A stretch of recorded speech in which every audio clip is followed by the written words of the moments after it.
Fourth grade readers, all of you should have selected a historical fiction chapter book by now from Mayan or from Epic or from whatever platform your teacher had planned for you.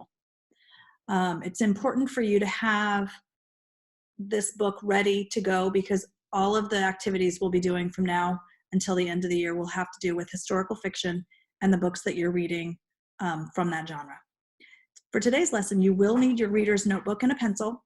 So if you can go and make sure you have those things, you can put me on pause, go and grab a reader's notebook, pencil, paper, something that you're using to track your thinking. That'd be great. So today I want to teach you that at the start of complex books, especially when we're talking about historical fiction, a lot of things come at you right away. Yesterday, you learned about setting and paying attention to how the author starts your story, talking about the setting, developing the mood, so that you know where your book is happening in place and time, where and when. And today we have the opportunity to read one of the most famous historical fiction books for children.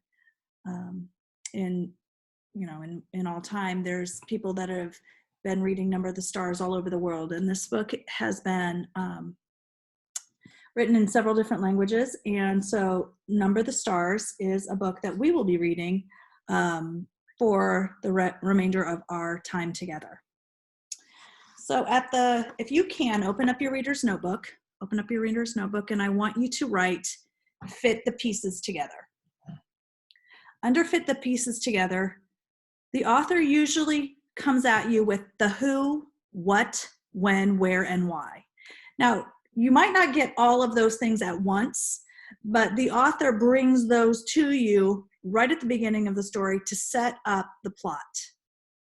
So we're going to just start with reading a few pages of Number the Stars. And normally I use my mental bulletin board to keep track of characters and what is happening in the story. And sometimes I will tell you that I've read and I've forgotten what has happened at the beginning. So I have to go back and reread to make sure, oh, that's right, I get what's happening now. That is a strategy good readers use when you kind of find yourself confused, going back to reread so that they do have the who, what, where, when, and why. But for us, we're going to kind of keep track of it written to get us started. So I'm going to read the first few pages of Number the Stars, and I want you to be thinking about what is the who, what is the where, when, and why.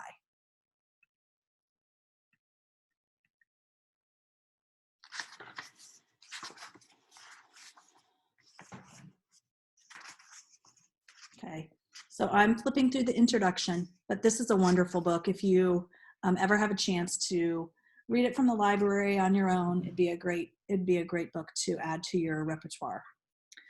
All right, so here we go. Why are you running? I'll race you to the corner, Ellen. Anne-Marie adjusted the thick leather pack on her back so that her school books balanced evenly. Ready? She looked at her best friend. Ellen made a face. No, she said, laughing. You know I can't beat you. My legs aren't as long. Can't we just walk like civilized people? She was a stocky 10-year-old, unlanky Anne-Marie. So let's stop there. Okay, so what am I mentally noting? I'm going to show you my thinking. Normally, this would be just what I do as a reader in my head, but right now I'm going to stop and show you what I would jot in my notebook so that I can keep track of characters. So far, we have met Anne-Marie, and we have met Ellen. So when I think about Anne-Marie was the one who wanted to run. So she's lanky, tall, lanky, I guess. She's best friends with Ellen, and she likes to run. So I'm doing a character study right now, and so I have Anne-Marie. She's my first character I met. She's lanky, she's best friends with Ellen, and she's a runner. So now what do we think about Ellen? Well, Ellen is kind of built more like me. I think she's more stocky. She doesn't want to run. I've told you guys that, not my thing. So I'm going to use the word reluctant runner. It's not really something she wants to do. And she also is best friends with Anne Marie. All right, so now at this point, I'm going to think about what else is important in this story? What else are we going to keep track of so that we have mental notes of what's happening? So let me keep reading. All right. She was a stocky 10-year-old, unlike lanky Anne Marie. So those were the words that I pulled out from the text, and I put it into our notes. We have to practice for the athletic meet on Friday. I know I'm going to win the girls' race this week. I was second last week, but I've been practicing every day. Come on, Ellen, Anne Marie pleaded, eyeing the distance to the next corner of the Copenhagen Street. Please? Ellen hesitated and then nodded and shifted her own rucksack of books against her shoulders. Rucksack. So that's a word that is unfamiliar to me, but when I'm putting it in context, her own rucksack of books against her shoulders, my guess is that is a backpack. I'm guessing that that's a different word for backpack. Oh, all right. Ready, she said. Go, shouted Anne Marie, and the two girls were off, racing along the residential streets. Anne Marie's silvery blonde hair flew behind her, and Ellen's dark pigtails bounced against her shoulders. Wait for me, wailed little Christy, left behind, but the two older girls weren't listening. Anne Marie outdistanced her friend quickly, even though one of her shoes came untied as she sped along the open street called Osterbrogade, past the shops and cafes of her neighborhood in northeast Copenhagen.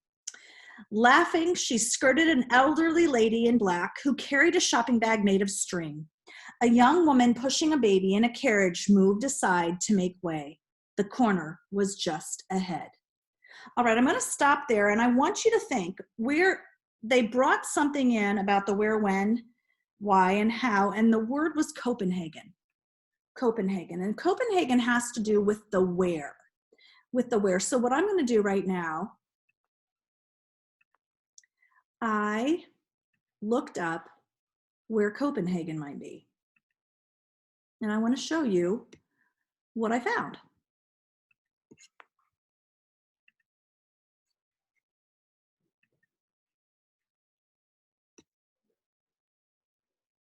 Okay, let me see.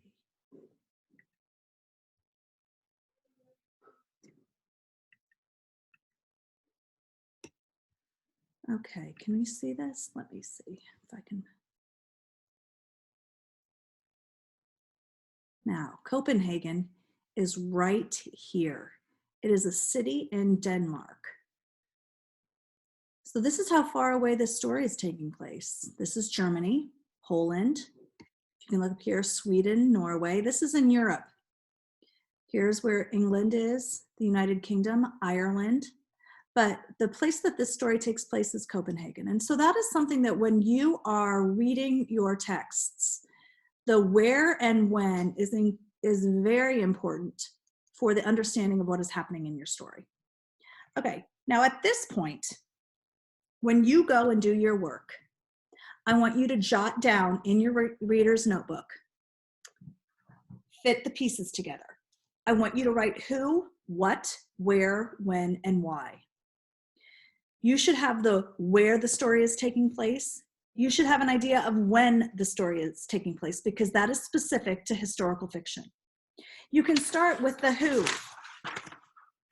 So far in my story, I have Anne Marie and Ellen, and that's it. And a little sister, I think, Christy, is my guess. I'm looking forward to hearing and seeing what you've come up with. If you're having trouble finding a historical fiction book, please reach out to your teacher. They should have put things together for you on Mayan.